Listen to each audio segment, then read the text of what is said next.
इसलिए उसने बड़ी फौज जमा की। अलादीन ने कहा, इतनी अधिक सेना की क्या जरूरत है? मुझे आज्ञा दें तो मैं थोड़ी सी ही सेना लेकर वैरी को खत्म कर दूं। बादशाह ने अनुमति दे दी और अलादीन ने युद्ध कौशल से थोड़ी सी सेना के बल पर ही दुश्मन को हरा दिया। बादशाह इस विजय का समाचार सुनकर बहुत प्रसन्न हुआ। उसकी शक्ति बहुत बढ़ गई। अलादीन का भी दूर दूर तक नाम हुआ। अलादीन इसी प्रकार कई वर्ष तक सम्मानपूर्वक रहा। जिस जादूगर ने अलादीन को गढ़े वाली गुफा में बंद किया था, उसे विश्वास था कि अलादीन वहीं मर खप गया होगा।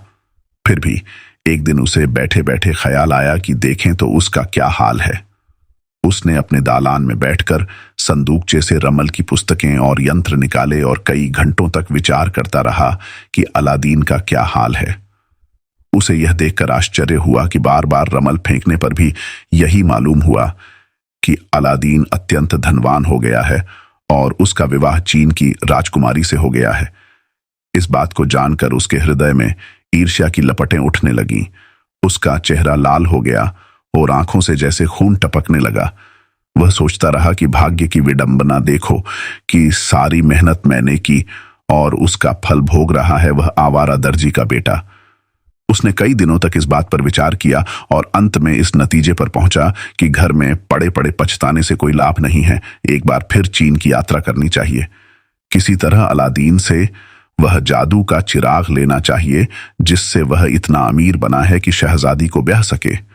उसने यह भी सोचा कि अगर संभव हो तो अलादीन को मार भी डालना चाहिए।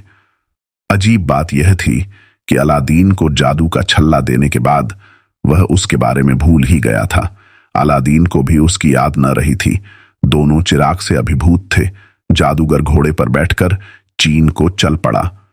उसने रातों को सरायों में सोने के अलावा कहीं दम न लिया और कुछ महीनों में चीन जाकर अलादीन के नगर में जो राजधानी थी पहुंच गया। उसने एक सराय में कमरा किराए पर लिया और नगर में घूमकर अलादीन के बारे में पता लगाने लगा। एक दिन बहुत से लोग अलादीन के विचित्र महल की बातें कर रहे थे। उसने पूछा, यह अलादीन कौन है? लोगों ने कहा, तुम विदेशी हो इसीलिए उसे नहीं जानते। वह बड़ा ही अमीर है, बादशाह का दामाद है और उसका महल शाही महल से कहीं बढ़कर शानदार है। हम लोग बताएंगे तो तुम्हें विश्वास नहीं होगा। अपनी आंखों से उसका महल देखोगे तो विश्वास होगा। जादूगर ने कहा, मैं वास्तव में परदेशी हूं। मैं अफ्रीका का रहने वाला हूं। कल ही यहां आया हूं। आप लोग कृपा करके बताएं कि अलादीन का विचित्र महल कहां पर है तो मैं भी उसे देखूं। लोगों ने उसे अलादीन के महल का पता बता दिया। उस जादूगर ने जाकर महल को चारों ओर से भली प्रकार से देखा। उसे निश्चय हो गया कि उसी चिराग के बल पर अलादीन ने यह महल बनवाया है, क्योंकि चिराग का जिन्न हर बात कर सकता है।